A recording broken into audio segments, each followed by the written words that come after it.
So let's say you meet someone who is, I guess you would see it as someone who's around the same level as you, maybe a little bit above as far as like how long and how deep they are into the whole social media world.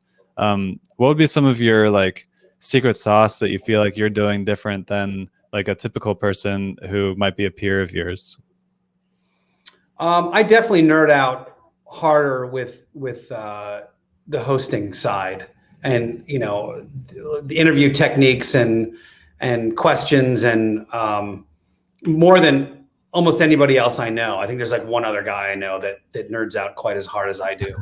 So like if somebody asks me like who are my favorite interviewers, I can rattle them off right out of the gates, and I don't know that a lot of people put that much time and effort into it. I'll watch stand-up comedy partially because of the comedy, but also because of the presentation and how that person is taking an audience through an energy.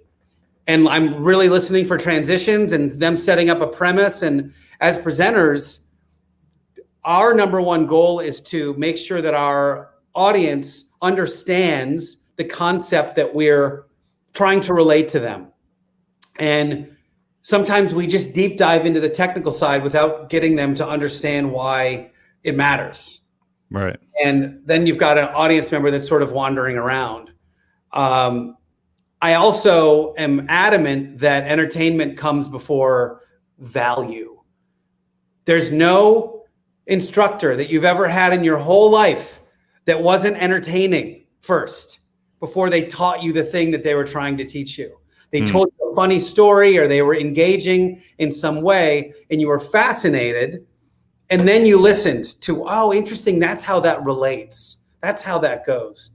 And I think people that are even my peers put too much emphasis on value. Dude, we're going to drop some value bombs in this thing. And then it's just data, which is fine for a couple of shows. But then the audience doesn't come back because they're not entertained. They don't get the whole thing. So I think if you can provide entertainment, if you provide value wrapped up in an entertaining candy shell, and then the exterior of that is personality and likability, so that people go, so I just like, I like hanging out with this dude. I want to find out what he's up to right now. And then whenever I happen to listen to him, I learn 3 or 4 things. That's the recipe for success to me.